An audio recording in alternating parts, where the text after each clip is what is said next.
This episode of Nuff Said is brought to you by Tweaked Audio. To get awesome headphones, go to tweakedaudio.com and use the coupon code Southgate to get 30% off, free shipping, and a lifetime warranty. Or you can get there through the link on our website, southgatemediagroup.com. Recording has started. Hello and welcome once again, dear friends, to Superconnectivity. I'm your host, Charlie the Professor Esser. With me, as always, is the blue-eyed bomber from the Berg of Pits. Phil, me, and Perich.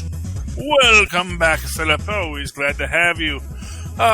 So, not a lot of news to talk about this week. One thing I do want to talk about is that Star Trek Discovery, where, you know, watch where you put your car.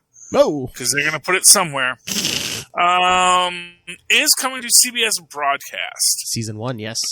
Season 1. Well, you know, I think once they started on season 1, I think they're going to follow, and then maybe the idea is that when they do season 3, it's going to be on demand first. Well, yeah, like, yeah. well, yeah, because season 3's coming, so I wonder if they're just going to, like, you know, hit broadcast just every season will be 2 years behind CBS All Access, maybe.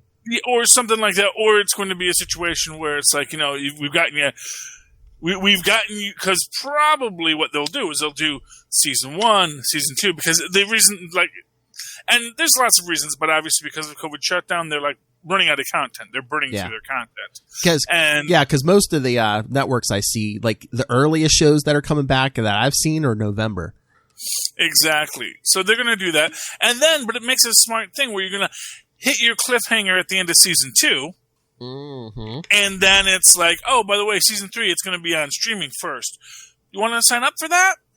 Oh, yeah. You know, because it's right there if you want it. It's a cliffhanger. And look at all these other shows we have, like Picard. And it would not surprise me then if, you know, Picard doesn't find its way to broadcast, you know? Maybe. And, you know, that, and with that same kind of model, that idea of, oh, well, now that we've shown you the cliffhanger, would you like to see how that gets resolved?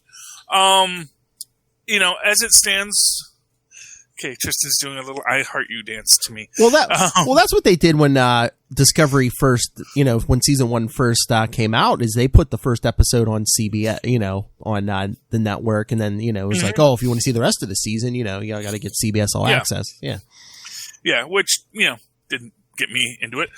Yeah, the first episode really didn't impress me. Well, after I watched a few, that's when I got into it. But yeah, and that's the thing. I think that's always the thing with that. It's, you know, sometimes, you know, you're trying too hard. I don't know. Maybe. Well, it's like maybe it's an argument. Well, it's like they did the first episode, then started in episode 2. They did like a time jump, so it's like really. I mean, the first episode really wasn't the tone of the rest of the series. Yeah, and that's, you know, that is something that happens with this. Time jumps are always weird, but, you know, I think a lot of times they do that, especially between first episode and second episode, if they shoot the pilot without necessarily as sort of a proof of concept. Yeah. And I think you see this with Agent Carter, where you look at the short, and then you look at the series. And there's a real disconnect between the short and the series and where it all falls on the timeline. I actually think there isn't overlap. I'd have to go back and double check the first episode of the first season and you know, sort of like how really Agents of S.H.I.E.L.D. doesn't really overlap with Avengers, that actually everything in Agents of S.H.I.E.L.D. takes place post-snap. Yes. And so but also before Scott Lang returns. So they're actually in that half-depleted world. And of course, it's not a big overwhelming thing because there's still 4 billion people on the planet. So, you know, over the last 5 years, you know, humanity's been surviving. Because what else are we going to do? No. You know, not everyone has the luxury to just go and sit in a support group, you know. Most people are just like, oh, hey, glad that person's out of my life. But anyway, so, yeah, I think it's interesting that it is coming, and that is actually what I may have as my new live tweet. When that comes in, it'll come in, it'll be at a regular time, it's broadcast. CBS, yeah. And, you know, I'm sure it's going to have some followers. It'll be introducing people to things, and I haven't seen all of them, so, you know. Oh, yeah, I'm sure more people give it a try since it's free, and again, a lot of new shows. There's not going to be any other new shows out. Yeah, so I think that there's a real interest. I think it's a real interesting choice. Obviously they need content, they need stuff to put in, and this is a good source of content. Wouldn't surprise me if ABC starts airing the Netflix Defenders. Hey, we need something, man. What do we got? What do we got that we can put on ABC right now? Hey, man, Daredevil season 1. Come on.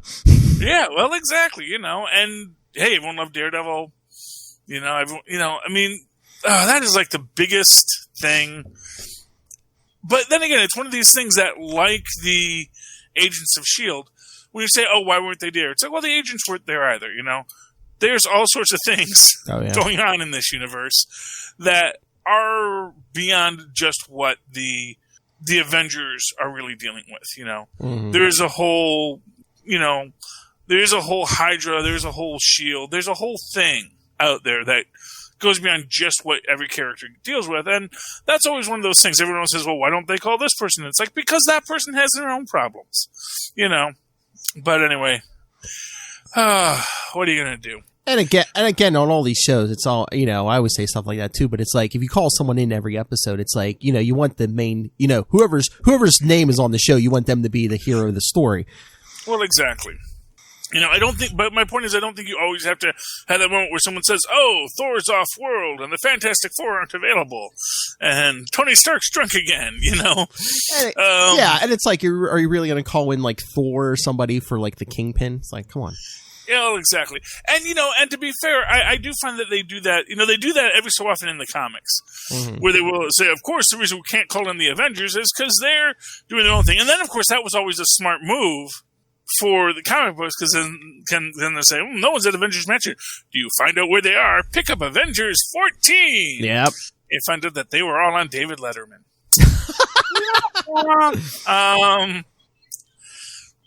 So it happens. But, but speaking of Star Trek, we do have a Star Trek Patreon. Yes. And if you scroll down or scroll up or scroll left or scroll right, if you scroll somewhere, you're going to see The First Taste is Free, a wonderful episode with myself, Matt Kona, and the great Lilith Hellfire, and of course, our captain, Philip Tiberius Perich. And if you're listening to this on the podcast, the Patreon episode should go up tomorrow. So, yeah, and that is a we basically did this new show called Lower Decks. I keep on wanting to call it Below Decks, but that's actually an Annie sex on a boat show. Whoa! Yeah, I know, but my wife watches a lot of Annie, and so or Bravo. I think it's on Bravo. It's a Bravo boat show where they, in which beautiful people have sex. As that's the theme, but this time they're on a boat. That's called TV, Charlie Esser. Yes. But on a boat, that's the hook. That's the hook. It's like the Kardashians, but on water. On water. But speaking of Kardashians on water, but no. So we watched the Lower Decks episodes, and so here's the thing. Phil is not a fan. It hasn't. I don't. It's not. I don't like it. It really hasn't hooked me yet. And again, I haven't watched the latest episode yet. I watched the first 3. Yeah. Here's the thing. I guess if you're a completist, I can see why you'd want to watch it, because it is part of this universe. It is part of, even if not the canon, because it's it can't necessarily be canon. But, if the Abrams verse is canon, we can say this is canon. Yeah, but that's an alternate timeline in the canon, isn't it? Well, yeah, and this is, Well, I mean, if you want to say this is another dimension or alternate timeline, I'll buy it, yeah. Like I said, if anyone can walk between these, put Q in there, explain what I would argue is that this is maybe in the animated series universe. Okay. Because how much the animated series universe is canonical is debatable. I'll buy of course, that. How much the original series is canonical is always debatable. Because, they got Roman planets and Nazi planets. And they didn't know this thing was going to last past those first couple of years. Exactly. It's like, it was meant to be an allegory, but, oh, no, people like want to take our gangster planet seriously, like literally so seriously that Marvel did an entire Skrull gangster planet. Hey, what if we did one that was basically that Star Trek episode that was on last night? Great idea, Jack. And that's how we got that whole thing. Speaking of, was it today? I think I know it was this week. It might have been today. It was Jack Kirby's 103rd birthday. Well, Mazel Tov. Well, he's not around anymore, but I mean, it would have been his 103rd. Still, he lives forever in our hearts. Mm-hmm. And who knows if the soul survives death? He's fighting with Stan Lee in heaven. I was gonna say, he might be with Stan. Yeah. If he could stand to be in the same room with him, if he could stand to be in the same room with him now. Yes. Heaven was so nice. Hey, Jack, how you been? I mean, I think that was well documented that they had their ups and downs.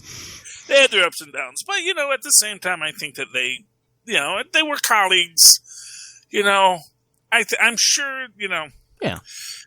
Honestly, Jack Kirby and Joe Simon, the guy I did Captain America with, yeah. Yeah, I think. Yeah. They had issues too. Oh yeah. Jack liked to say he did a lot more than some of the other people working on books. Jack, I thought I actually drew Captain America first. I thought that was kind of my idea. It's like, well, it's Jack, but Jack was a great guy and a great artist. I mean, deserves all the credit he gets. And I mean, back in the day, I mean, there wasn't that much money in comics, was there? People were scrambling for everything they could get. Yeah, exactly. And but yeah, so 103 years, man. That would have been weird if he was still alive, though, because it's like, I mean, it would be great. Everyone should live to 103 and then some. I almost thought Stan was going to do that. Yeah, I mean, he seemed to have I mean, I know he was getting, he was having difficulties at the end there, but he just seemed to have an energy, just. Yeah.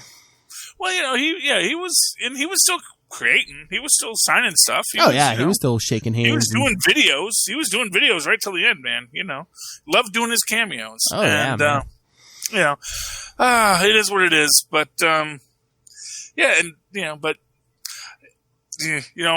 I was a kid and I was like first or second grade, we had to draw the story of our life and did all the things I would do in my life. Really have done none of those. But I died at 99 in that.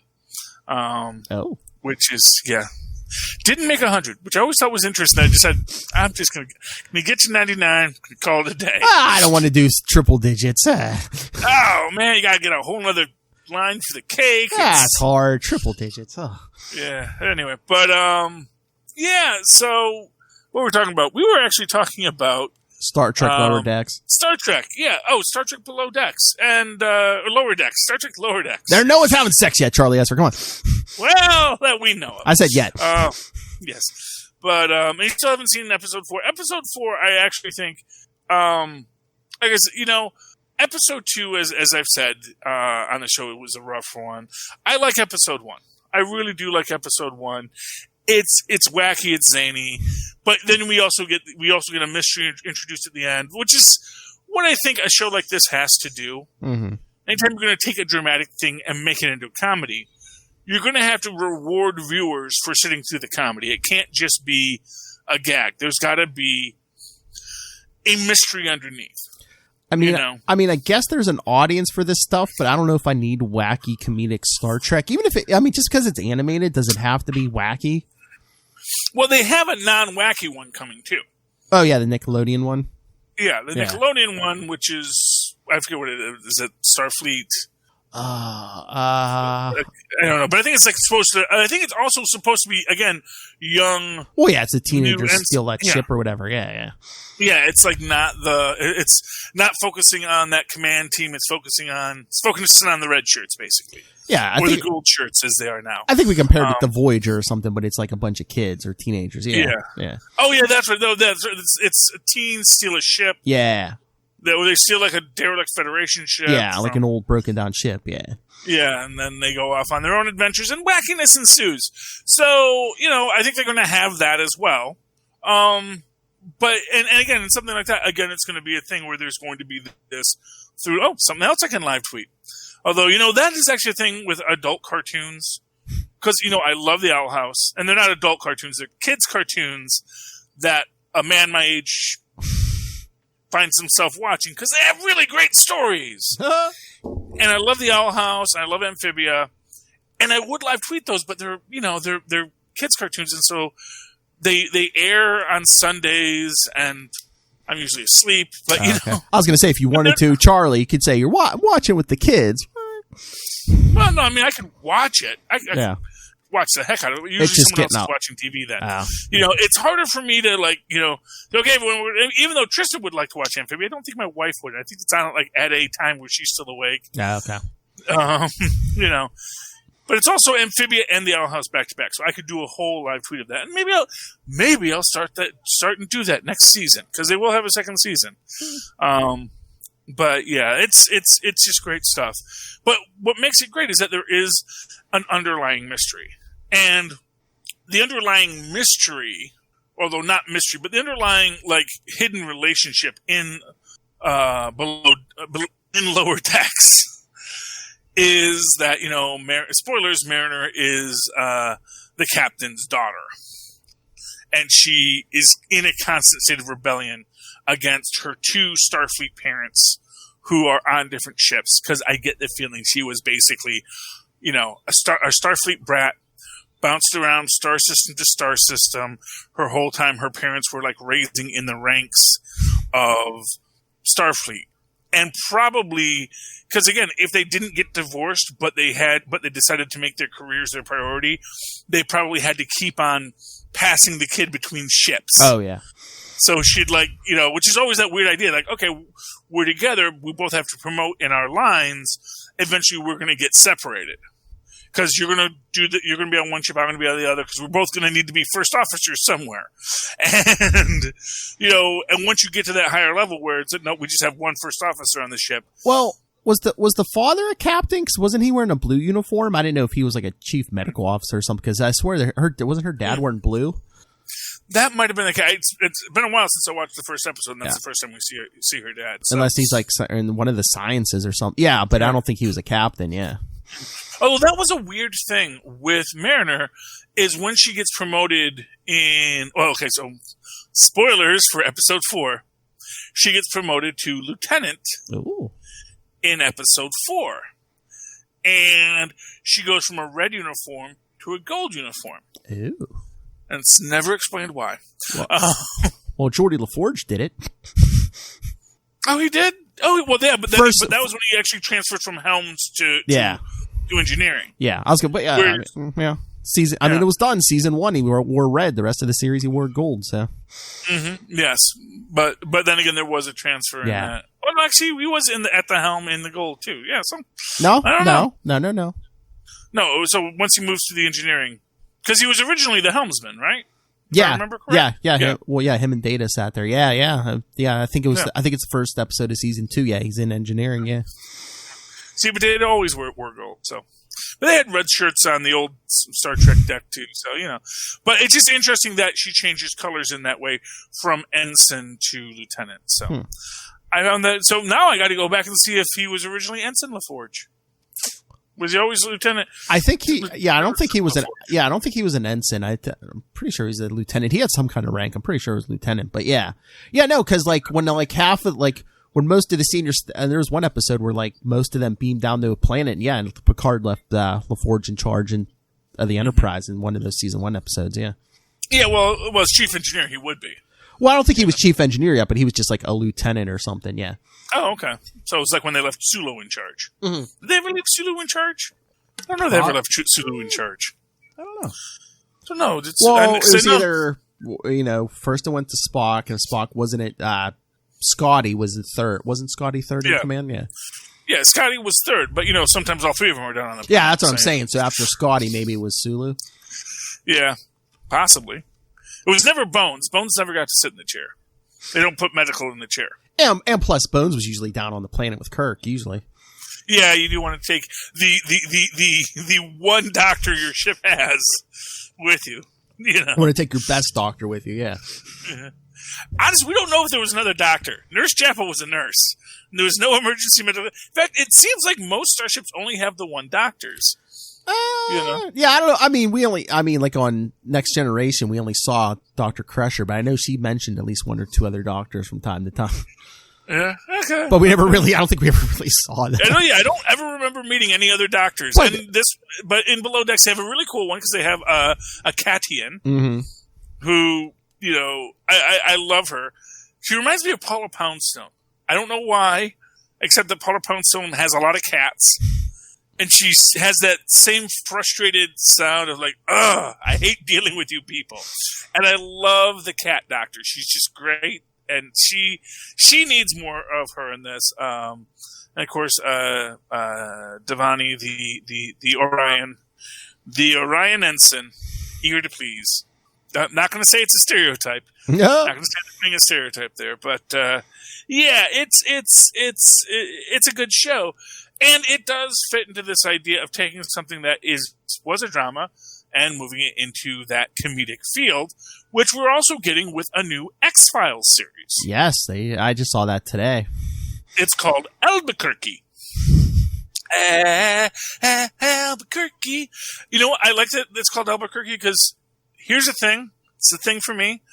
I always say Albuquerque whenever I want to say the Esprit d'Escalade. Esprit d'Escalade is this French phrase that means when you think of something you should have said after you should have said it. And I always say Albuquerque because I always think of Bugs Bunny. He should have made that right turn at Albuquerque. Albuquerque, yeah. Oh, Albuquerque. Oh, if they're going to be in Albuquerque, they need to do an MCU flashback episode. Mulder, or is it going to be Mulder and Scully? They need to investigate. No, it's okay. But see, this is the thing. It's again going to be similar to Lower Decks in the sense that this is the other people who do the X-Files. These are the people who basically do the stuff that, isn't high profile enough or interesting enough for Mulder and Scully. So they actually probably wind up finding although, for what it's worth, they actually once wanted to find out why so many people in a town were born with tails. So, it's like, it's like, how deep does this barrel go that you got to scrape it? But, they're going to be like hunting down Bigfoot and he's going to be like, hi, I'm Dave. Or something. I'm Daryl. Yeah, exactly. It's Daryl. What do you mean, Bigfoot? That's mean. Daryl Sasquatchki. But it comes into this idea that you want to tell a comedic take on a drama, and the way you do it, and this is something I always remember from my comedy training at Second City, is the two things that are funny is the mundane made extraordinary, or the extraordinary made mundane, and the mundane made extraordinary. So you do something where you have this extraordinary idea, whether it is hunting aliens or hunting or exploring new worlds, which is a little overlap there. Ooh, they should do a crossover. And then you make it ordinary, where it becomes, well, what's the day-to-day? What are the people that, who are literally just, in the office 9 to 5 working on the thing? And this is something that, Terry Pratchett was great for. Where, these very lofty ideas get put into like little bureaucratic things. And of course, actually, Douglas Adams is the best for that. Every cosmic bureaucracy he ever created is that idea of taking something that is galactic and impressive at its nature and then bringing it down to this little level. And that's what we're doing in Lower Decks. That seems to be what they're going to be doing with X-Files Albuquerque. So, I think it's a neat idea. I think it's a fun way to invigorate a franchise. Because, not for nothing, I do think franchises do need to be reinvigorated from time to time. I think that there gets to be this quality where it drifts into its own self-parody naturally, and sometimes it's better to turn into that curve and do something that is much more comedic. And I think you see this with a lot of modern dramas, especially in the action-adventure drama genre, where there'll be an entire episode where everyone's a puppet, or there's going to be an episode where something's going to be kind of silly. We're going to follow some real tropey breakdowns of things, and we're going to be very aware of the silliness of of what we're doing. Oh yeah, and, I mean, with animation, you could do all kinds of stuff that with your break special effects budgets, in live action and stuff too. Oh yeah, well, I mean, that's the entire reason why we got a cat person, because we only got a cat person. Yeah. In the original Star Trek the animated series, because they could now. Yeah. You couldn't afford to put someone in full cat makeup in the old days, but now we could. Make her a sexy lion, too. But this one, just an old lady cat. So, which is a nice little, the cat woman was like the sexy furry, in the original animated series. But now it's like, no, I'm just Bones, but a cat and a lady cat, As sexy as Bones was. But it's which I thought was a nice callback in that. But it is this idea of taking something that is that extraordinary, but then bringing it down into its own level, and yet still also being extraordinary. This is one of the things I said about episode 2 of the show, which is that they really do show how competent many people can be in this, and that everyone makes fun of them, but at the same time, when the chips get down, they actually are competent. They actually know what they're supposed to be doing. And you even get that a little bit in episode 4, where you realize, oh, Mariner isn't the slacker screw-off that she presents herself to be. She actually does care about this. She just wants to PO her mom. Oh, yeah. Oh, Mariner. Anyway, you want to talk some comic books? Yes. Okay. So you want to talk One More Day?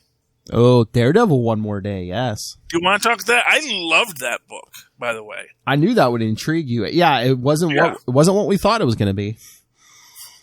No Mephisto in sight. And yet it was better, Oh, yeah. Although, actually, what I want to know is who willed him into existence? How did that happen? That was actually Matt. That was during that Charles Soule run, back a few years ago when Matt was wearing that black suit. Mm-hmm. It was like a weird Inhumans thing. One of the Inhumans had a power. I don't remember the full thing, but yeah, like Matt wanted, for those of you who don't know, back in the late 60s, Karen and Foggy were getting close to figuring out Matt was Daredevil, so he came up with a fake, a fictional identical twin brother, Mike Murdoch, who was like, oh yeah, he's Daredevil, and then after a couple months killed him off. But yeah, it was something weird with one of the Inhumans had this weird power, like he basically took some of Matt's memories and created like a full-bodied, I guess, brother, Mike Murdoch, who basically, he was, Matt always played him as like the shady brother. So of course, eventually he gets into hooks up with criminals and then disappears in that run. So, and we have one of my favorite villains in this, which is the Hood. Yes. Which is, I love the fact that he is, and I love, my favorite line is the Hood. It's just, this universe. Which is just there's just things like this laying around everywhere, man. So, and it's like, you use it once to power up his crew, but there's always a price. Was it a Norn Stone? Yeah. Yeah, one of the Norn Stones, which is like, I remember, hey, man, got that from Frosty. Oh, maybe, yeah. Yeah, man. Or at least, or maybe there was one that wasn't inside Frosty. It's like, which, I love when Loki makes Frosty. He says, oh, come on. He says, you're using the Norns? Oh, come on. These are like the 5th lowest level magical rock in this universe. But the idea of it, this is something that the Hood keeps locked in his vault. Because he doesn't use it, and I guess he's got powers back. Maybe he used it to get his powers back. He gets his powers back all the time because, for what it's worth, obviously a lot of mystical beings like this guy. I like this guy. Well, this guy's doing something good for us. Well, like he said, there's a price for all this stuff. So I think he uses, he keeps that Norn Stone for, the day when he absolutely needs it. Yeah, when he needs one more day. Oh, yes. Yeah, he said the name of the thing. So, and I guess in this whole idea is that Mike Murdoch, he knows he's fake, but he wants to be a real boy. Well, he said he has incomplete memories, and I think he's like maybe losing more, and he's like, I think it's driving me insane, Yeah. Yeah, she has a nice heart-to-heart with Black Cat here. Yes, because doesn't she steal the Nornstone for her? No, she steals the book. Oh, yes. Use the Nornstone. Oh, yeah. So, yeah, I had to find a book, and then I don't even know what he gave her. Oh, he just gives her the money. That's right, because that's what he was saving up for his condition. And then he steals the Nornstone from the Hood. And he basically wills himself into existence, and we get his background. And I love that he has this buddy named Butch, who he also... So that's the interesting question about this. Oh, did he create Butch, too? Did he create Butch, or is Butch real? Oh. Because Butch might be real. Butch might be one of Wilson Fisk's illegitimate kids, you know? Maybe, yeah. You know, he knows about Fisk. Maybe Fisk knows about Butch. Because, for what it's worth, Wilson Fisk knew about Mike Murdoch. Yes. Because so it's possible that that Butch had a relation. Butch existed, and it's an interesting question how this all plays out. And this actually gets me intrigued. And it is apparently ongoing. It's not like we just get this one more day and then that's the end of the story. Oh no, yeah. Chip Zdarsky said, this is going to be a big thing going forward. Yeah. Yeah. I'm wondering if it's going to be in the next, because I almost felt like, next issue of Daredevil, that's where this plot starts to kick off. Maybe. You know what I'm wondering? Eventually, is Mike going to try to sacrifice himself for Matt and be like, oh yeah, no, it was me in the Daredevil suit who killed that guy. Yeah. Wouldn't that be ironic? Yeah. Or Matt gets arrested as Daredevil. Oh, but no. They arrest him. It's like, now we have to take off the mask. Now you're arrested. It's like, yeah. Mike Murdoch, I see. Wait, aren't you a petty criminal? It's like, yeah, I am. Oh, but I'm also the Daredevil. Bum, bum, bum. Boy, I hope that's not the surprise twist, because now they're going to be like, fudge! Because they all listen to this show. And like, they got us! Oh, now I got to completely rewrite all the chicken. Making our rewrite the whole dang story. And then we'll be a comic book legend ourselves. But I liked that. That was good. That was really enjoyable. I know you read this book, Forceworks. Forceworks, yeah, 2020, number 3, yes. Number 20, which apparently was always supposed to be the only book in it. I did not know that, because it doesn't say limited series. It doesn't say... Well, all the 2020 stuff was only going to be for a limited time, because like I said, even Iron Man 2020, number 6 came out. That was the last one of that. Yeah. But you know what's weird about this? Is nothing about this book implies anything to do with what's going on in the Iron Man 2020 stories. Oh, yeah, no, this is just totally a stand. This could happen at any time with this group of heroes. The one reference you get is the fact that, when they need to blow up, when U.S. Agent wants to sink the island before Ultimo comes, which, would that really stop Ultimo? I mean, wouldn't he just keep on walking? He's not indestructible. Is getting wet? Is that his weakness? In which case, why didn't you spray him with water? Why didn't you bring Hydro Man on this thing?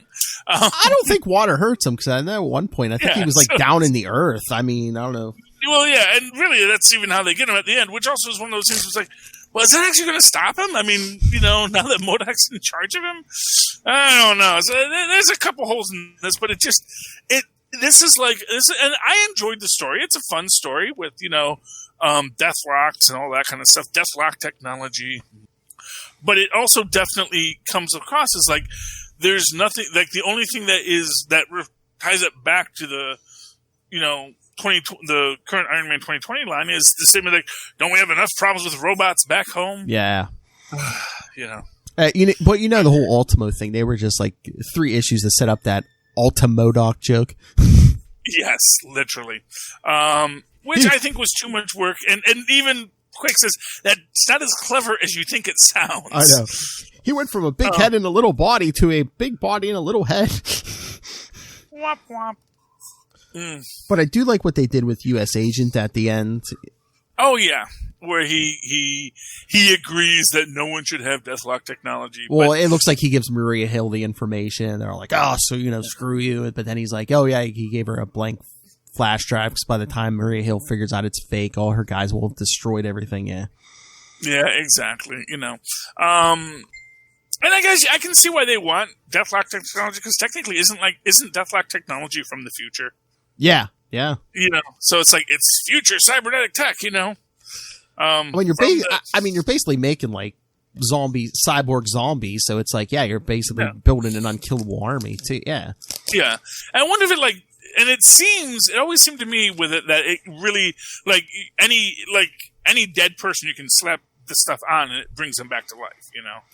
Like if it's a fresh enough corpse, you just stick it on them and they. Yeah, I think they always went for people with skills, so they'd be like a highly skilled zombie. Yeah. Oh yeah. Well, you want only the best when it comes to zombies. Although a little upset they didn't reference when Rhodey puts on the cybernetic enhancement and says, "You turned yourself into a cyborg." It just says, "Well, it's not really it's not like it's the first time." You probably didn't read Iron Man. I'm going to have to tell you about Iron Man 6. Oh, my Lord. Did they find Rhodey's original body? The whole thing is like at the end of 5, Arno's been screaming about, everything I've done is because this giant techno alien menace is coming to destroy Earth, and it looks like it shows up at the end of 5. And then him and Tony and all the robots fight it, because he's like, I'm sorry I did things the way I did, but, I was trying to fight this, but then at the end when it looks like Arno beats it and everything, it's really Tony puts him in like a little bubble version of the E-scape, and basically Moriarty's him, speaking of Star Trek, Moriarty's him. But then they're like, hey, he might figure out he's in a simulation, unless those fake parents go in there with him, so they go in there with him. Uh-huh. So basically, Arno's all bubbled up, so at any point in the future, if they want to bring him back, they can. But no, after they wrap up Arno and everything, how, remember I told you before, Tony was like, now he's real because he was building himself a real body. I don't know how. Well, basically, they got DNA from Rhodey's family, so now, I guess, I don't know if it's the original body, but Rhodey's like in it as close to his original body as he's going to get. No, I mean like when he was a cyborg. Oh. And then he grew him a new body. Like this was like the third new body they gave. This is now the third new body they've given him. I don't know. So, I mean, they didn't go into detail, but I don't know if it's like a new body or if it's just like, we fixed your original body, or they were just like, because they made it seem like, you're back to normal, back to Well, so wait, who's back to normal? Tony and Rhodey. Tony and Rhodey. But no, Rhodey was even like, he was having issues about, what the War Machine armor and stuff, like he was having like PTSD or something. They're like, that was just problems with that fake body Stark used to bring you back. No, you're good now. But like I said, that's a clone body he had. I know. Because he was the cyborg Rhodey for a while there. It's so weird because I don't know. I guess Slott was playing it like, that at the end of Bendis's run when they brought Tony and Rhodey back, that I don't know if they were clone bodies, but they weren't like 100% real. I don't know. What is wrong? It's 1946. Just go to Zola, say, Zola, here's $1 million. Well, how do you do this whole cloning thing? And again, in a few weeks, there's a new Iron Man #1 coming out with a new team. So I think they were just setting everything back to status quo. Yeah, except he's still adopted. Yeah, they haven't fixed that yet. Yeah. Oh well, what are you gonna do?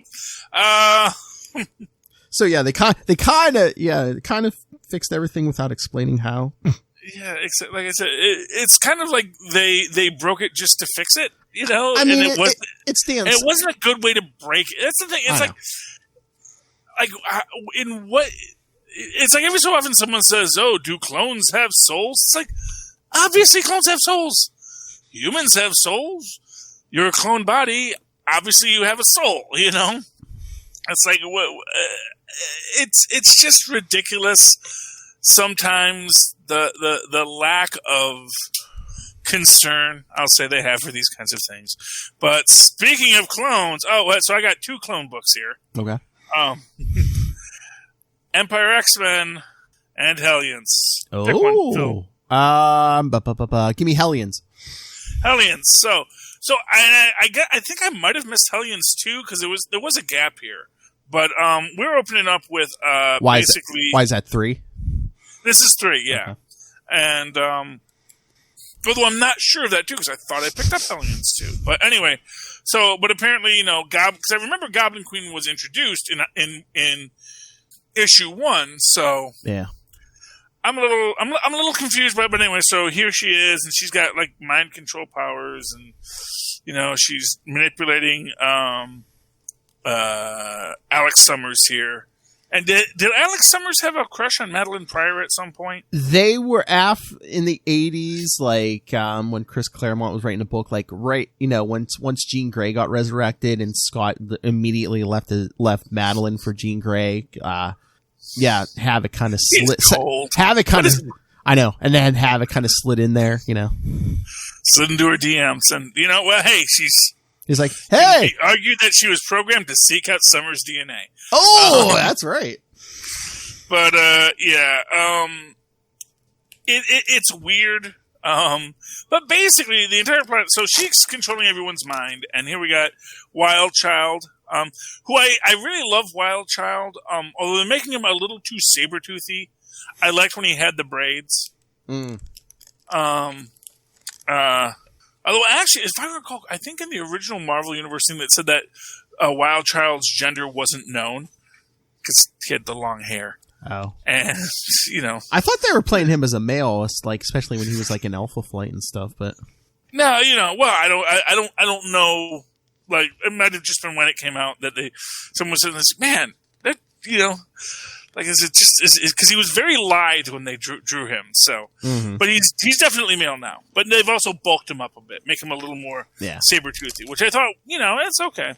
But she has to break. Psylocke has to break his neck because he's under mind control, and it helps when you break their necks. And getting this little mission report from Beast here, where he's basically saying, I know that it just basically say Sinister is totally playing Scott, and obviously this is what's happening. But and he put Psylocke on the team to control the team, but the team's probably going to side with Psylocke over Sinister when because Sinister's kind of a doofus. So, but anyway, Madeline Pryor. The whole plotline is Madeline Pryor is upset because they after they killed her, they kind of forgot about her. She doesn't like being forgotten. Do not pretend they don't exist. And she is super mad. They brought all the other mutants back, but nobody brought her back. And not for nothing. Let's be honest here. They're working with Mr. Sinister. They're working with, every evil mutant they know. What, you can't bring Madeline Pryor back? Throw the girl a bone? Well, he was her creation. He should have been in charge of bringing her back. Yeah, but still, but anyway, so she's basically using all the clones of the Marauders, and whatnot, and because they're all under her control, and she made them all flesh eaters. It's crazy, but her whole thing is she's going to go to Krakoa and kill every mutant there. Then they'll never be able to say she didn't exist again. And then, of course, next issue, clearly Psylocke and Wild Child have to save the day. I mean, she might be damaged anyway, because, originally she was just a clone of Jean Grey anyway, so what happens when you clone a clone? Well, nothing. It's same DNA. It's but aren't you does the quality go down a little bit each time you It's not analog. It's digital. There's no, that's the thing. When you make a copy of a copy, it's like, that's only because it doesn't work like that. It's a chemical reaction. It's like in the same way that, every time my cells reproduce, they're not as sharp as they used to be. It's like, no, they do that until the polymers, whatever they call it, start to break down, but that in general, your body keeps on reproducing its cells. Every one of your cells is a clone of another cell. So a clone of a clone is still the same clone. It's just, anyway. But also clones, but better, is Empyre X-Men, which again, it's cool, but also weird because essentially, so at the start of this, we get the whole thing of Scarlet Witch wants to resurrect all the Geonosians. They come back as zombies. And it's kind of weird and a little bit sad where, she comes to Stephen Strange for help, and he's kind of being a prick, just like, all right, I'll fix your problems for you. You always do this. You're trying to unring a bell. You're trying to make things come back and fix your mistakes, and you can't. You can only ring a larger bell. And they actually do this whole thing where he's really talking down to her the whole time, kind of being a jerk about it. Got a nice little thing with Wong where he's visiting and they were supposed to go to a fancy restaurant, and then Wong goes by himself because Stephen Strange has to go and do his thing. And there's a joke here about how he bribes the Asgardians with a cask of magic beer so he can get a bit of the world tree. But, he says, we must hurry. He says, why? You filthy magician, this is light beer! Wah, wah. Because they do love their humor in this. And then basically what we get here is Stephen puts a spell around Genosha so that no undead being can leave it, which is also probably why they were having the problems with the what do you call it? The Krakoa gates. And then he basically does this magical spell to undo the zombies, because basically and that was actually a weird thing, is he's like, we have no power over life, and it's like, wait, didn't you just bring back Las Vegas a couple of weeks ago? And look how well that day went. Yeah, well, I mean, true, and if nothing else, that's the same, but it's also sort of like, again, he's a real prick about it. But the whole thing is, he says, oh yeah, so well, why are the zombies still here? It's like, I told you, you can't make something not happen.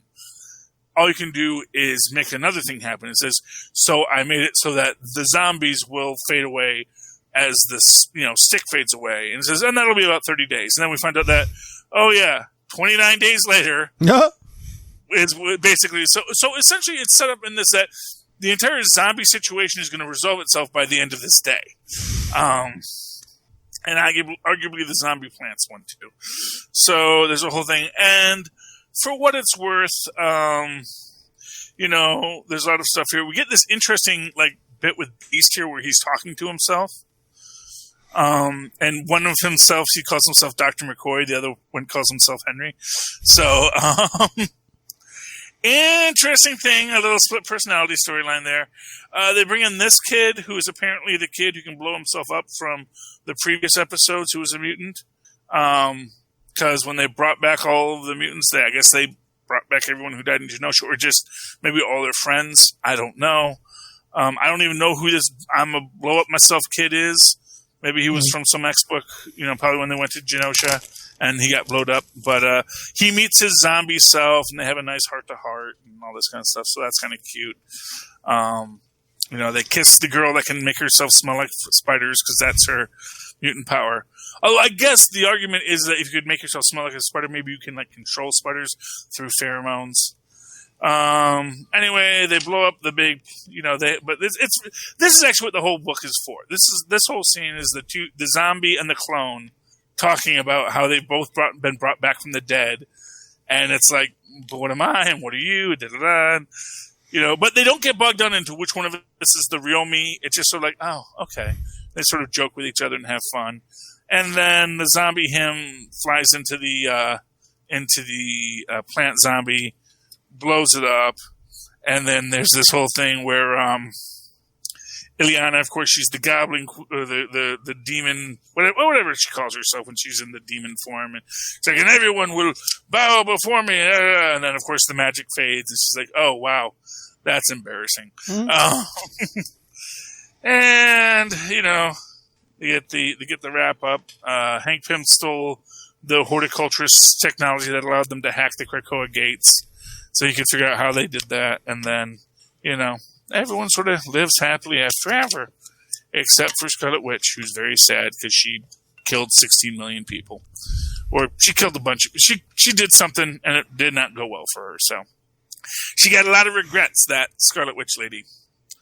Any other books you want to talk about tonight, Phil? Well, you're talking Empyre, X-Men number 11. I mean, it's a nice little story. I mean, it's basically Exodus telling like, was it Exodus? Yeah, telling a bunch of kids this story about the hero of this big battle when the Kotati tried to invade Krakoa, and it's Magneto. It's basically Magneto's like leading some of the troops to beat the Kotati. Yeah. I mean, basically, you know, he's hitting guys with metal stuff, and then like he finds like the big Kotati leader who's like basically controlling them all, and then he basically just starts dropping like satellites on them and stuff. But it's just so funny because he drops these satellites and he's like telling he's telling Magic. He's like make sure we know what nations these weather satellites came from, and we'll forward them whatever payment. And she's like, what about those military satellites? He's like, oh, you mean the ones we're not supposed to know about? He's like, yeah, tell them we don't know what they're talking about.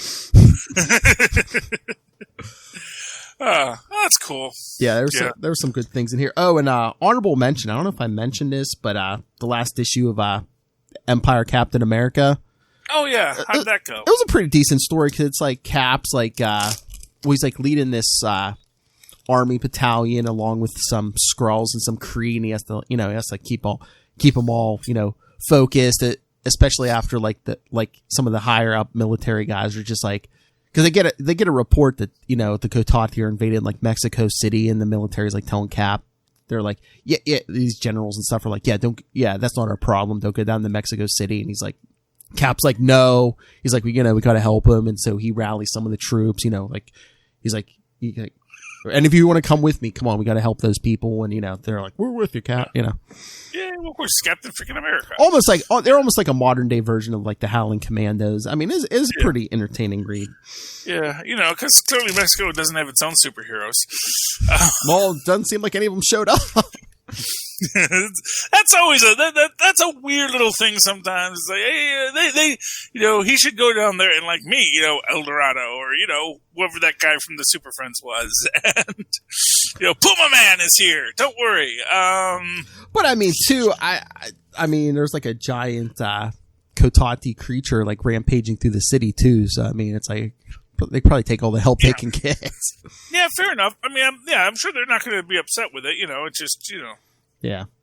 Especially, and it's Krees and Skrulls, so it's not like they're bound by, U.S. borders. So, but that's cool. And like I said, I would just always like to see like the local superheroes. But then again, the local superheroes, as I always say, they had other things they were fighting. That there were like 6 other invasions while this invasion was going on. Exactly. You got no idea. There was a whole other group of plant monsters from another dimension that were coming in. So. But I mean, if you like Cap stories, especially where he's like being a big leader and like symbol of the rally of the troops. Yeah, this was it was a nice little on the ground story. Yeah, I was debating picking it up. I might pick it up in the trades because it does sound interesting. But yeah, okay, so that's cool. All right, Philip.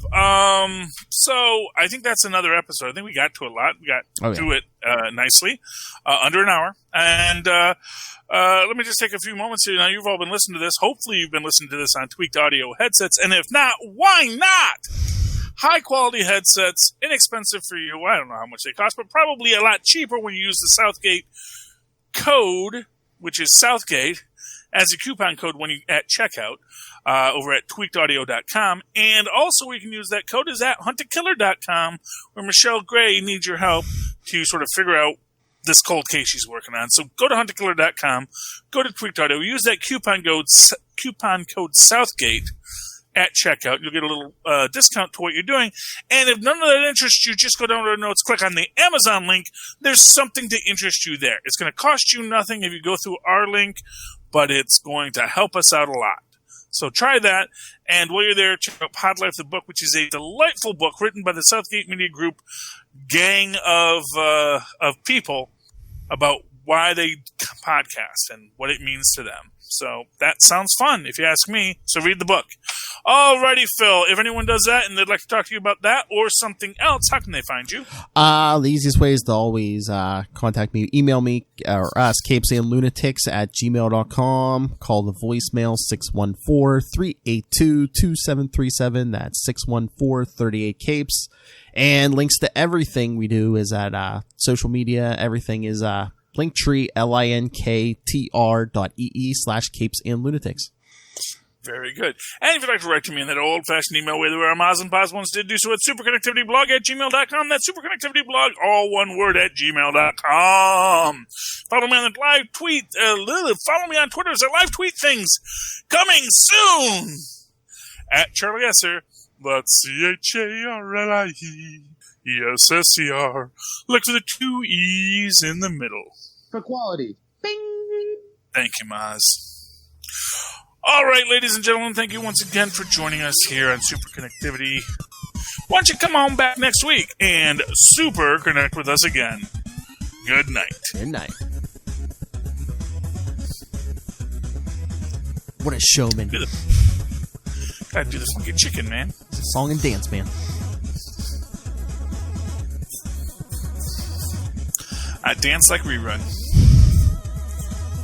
Not rerun Van Pelt, but rerun from What's Happening. That's what I thought you meant. Yeah. No, but there is a cartoon character named Rerun Van Pelt. That's Linus's little brother. Oh, yeah. Yes. But I like Rerun from What's Happening. Because he was another ample American, and like myself, a fantastic dancer.